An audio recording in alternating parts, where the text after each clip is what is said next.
வாழ்வை வளமாக்கும் தேவ வார்த்தை. எபேசியருக்கு எழுதின நிருபம் 3ஆம் அதிகாரம் 21ஆம் வசனம். சபையிலே கிறிஸ்து இயேசுவின் மூலியமாய் தலைமுறை தலைமுறைக்கும் சதா காலங்களிலும் மகிமை உண்டாவதாக. ஆமேன்.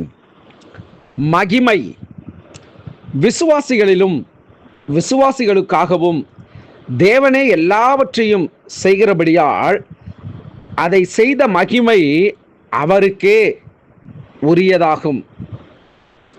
1ஆம் அதிகாரம் 6ஆம் வசனத்திலே தம்முடைய தயவுள்ள சித்தத்தின்படியே நம்மை இயேசு கிறிஸ்து மூலமாய் தமக்கு சுவிகார புத்திரராகும்படி முன்குறித்திருக்கிறார். ஆம், பிரியமான தேவனுடைய பிள்ளைகளே, 12ஆம் வசனத்திலே சொல்லப்பட்டிருக்கிறது, தமது சித்தத்தின் ஆலோசனைக்கு தக்கதாக எல்லாவற்றையும் நடப்பிக்கிற அவருடைய தீர்மானத்தின்படியே நாங்கள் முன்குறிக்கப்பட்டு கிறிஸ்துவுக்குள் அவருடைய சுதந்திரராகும்படி தெரிந்து கொள்ளப்பட்டோம். 14ஆம் வசனம் இப்படியாய் சொல்லுகிறது, அவருக்குள் சொந்தமானவர்கள் அவருடைய மகிமைக்கு புகழ்ச்சியாக மீட்கப்படுவார்கள் என்பதற்கு ஆவியானவர் நம்முடைய சுதந்திரத்தின் அச்சாரமாயிருக்கிறார் என்று சொல்லப்பட்டிருக்கிறது. இந்த நாளிலே தேவனே சபைக்கு மகிமையாயிருக்கிறார். கிறிஸ்துவே சரீரத்தின் தலைவராயிருக்கிறார், தலையாயிருக்கிறார் என்பதை போல சபைக்கும் மகிமைக்கும் உரியவர் ஆண்டவராகிய இயேசு கிறிஸ்து. அந்த கிறிஸ்து நம்மை அவருடைய மகிமையிலே அவர் சேர்த்திருக்கிறார். அவருடைய மகிமையினால் நம்மை முடிசூட்டு இருக்கிறார். இந்த நாளிலே தேவனுடைய மகிமையானது நம்மேல் இருக்கிறதை நாம் ஒவ்வொரு நிமிடமும் அறிந்து உணர்ந்து செயல்பட வேண்டும்.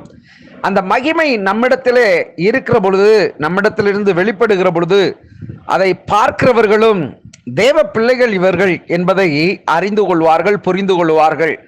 இயேசு கிறிஸ்து மகிமையினால் அவர் முடிசூட்டப்பட்டு இருக்கிறார்.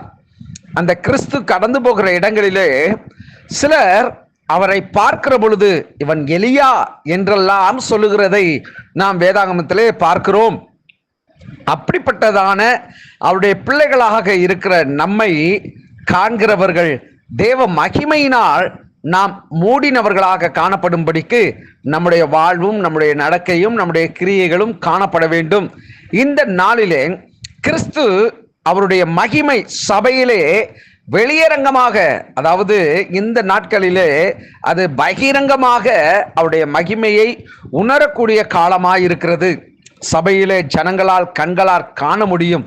தேவனுடைய பிரசன்னம் ஒரு உயர்ந்த ஒரு பனி மலையை போல, அல்லது அவருடைய பிரசன்னம் அந்த ஒரு கூலா ஒரு ஐஸ் போல, இன்னும் சொன்னா அனலா இருக்கிறது போல, இப்படியாக ஒவ்வொரு விதமாய் ஒவ்வொரு ஜனங்களுக்கும் அவருடைய மகிமை உணரத்தக்கதாக அவர் சபையிலே வெளிப்படுகிறவராய் இருக்கிறார். அதனால தான் இந்த வேத வாக்கியத்தின் கடைசி பகுதி சொல்லுகிறது, 3ஆம் அதிகாரத்திலே 21ஆம் வசனத்தில் நாம் இப்படியாய் வாசிக்கிறோம், சபையிலே கிறிஸ்து இயேசுவின் மூலமாய் தலைமுறை தலைமுறைக்கும் சதா காலங்களிலும் மகிமை உண்டாவதாக. அப்படின்னா அவர் ஒருவருக்கே மகிமை, அது சபையில சதா காலங்களிலும். அப்ப அந்த மகிமையை விட்டு ஒரு நாளும் தேவனுடைய பிள்ளைகள் நாம விட்டு விலகிடக்கூடாது. அந்த சபை கூடுதல்ல, அந்த சபையில தேவன் மகிமையாய் இருக்கிறார் என்பதை விட்டு நாம் ஒரு நாளும் விலகிவிடக்கூடாது. ஜெபிப்போம். பரிசுத்தமுள்ள நல்ல தகப்பனே, இந்த நாளிலே ஆண்டவரே தேவன் தம்முடைய ஊழியக்காரர்களை அக்கினி ஜுவாலையாக ஆண்டவரே தம்முடைய மகிமையினாலே அபிஷேகம் பண்ணப்பட்டவர்களாக இருக்கிறபடினாலே, அந்த சபைக்கு நீரே மகிமையாக இருக்கிறபடினாலே, அந்த சபையிலே கடந்து வருகிற ஒவ்வொருவரையும் உடைய மகிமையை ஆண்டவரே அவர்கள் அனுபவிக்கட்டும் ஐயா. அவர்கள் மூலியமாக அவர்கள் மேலே அந்த மகிமை காணப்படத்தக்கதாக நீர் அனுக்கிரகம் பாராட்டுகிறதற்காய் நன்றி செலுத்துகிறோம். உடைய கரத்தில் ஒப்புக் கொடுக்கிறோம். இந்த நாளை ஆசீர்வதித்து உடைய கிருபைகளை இன்னும் அதிகமாக எங்களுக்கு நீர் தந்து உடைய மகிமையினால் எங்களை நிறைத்து வழி நடத்துவீராக.